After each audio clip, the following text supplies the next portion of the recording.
Welcome to this tutorial on the modulo operation in NumPy. In this video, you'll learn how to find remainders using the modulo operator, a fundamental arithmetic operation that's incredibly useful in data analysis and scientific computing. The modulo operation returns the remainder after division. For example, 17 modulo 5 equals 2. This is because when you divide 17 by 5, you get 3 with a remainder of 2. The modulo operation captures that remainder value. Let's see how to use the modulo operator in NumPy. First, import NumPy as np create an array with values 10, 15, 20, and 25. Then apply the modulo operator using the percent symbol followed by 3.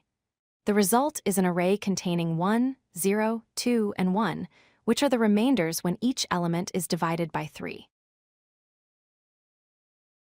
NumPy also provides an alternative syntax using the np.mod function. You pass the array as the first argument and the divisor as the second argument. This produces the same result as using the percent operator. Both methods are equivalent, so you can choose whichever syntax you prefer. The modulo operator works element-wise between two arrays. Create array 1 with values 17, 23, 30, and 42.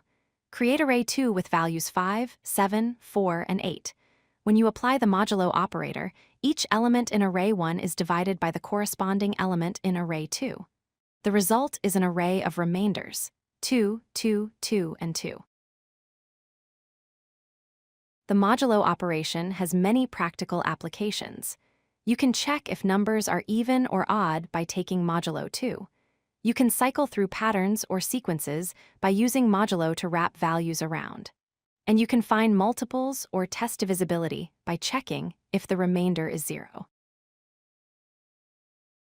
Here's a practical example. Create an array with numbers 12, 15, 18, 21, and 24. Apply modulo 2 to check if each number is even or odd. The result is 0, 1, 0, 1, 0. A remainder of 0 means the number is even, while a remainder of 1 means the number is odd. Let's recap what you've learned. You can use the percent operator or np.mod for modulo operations.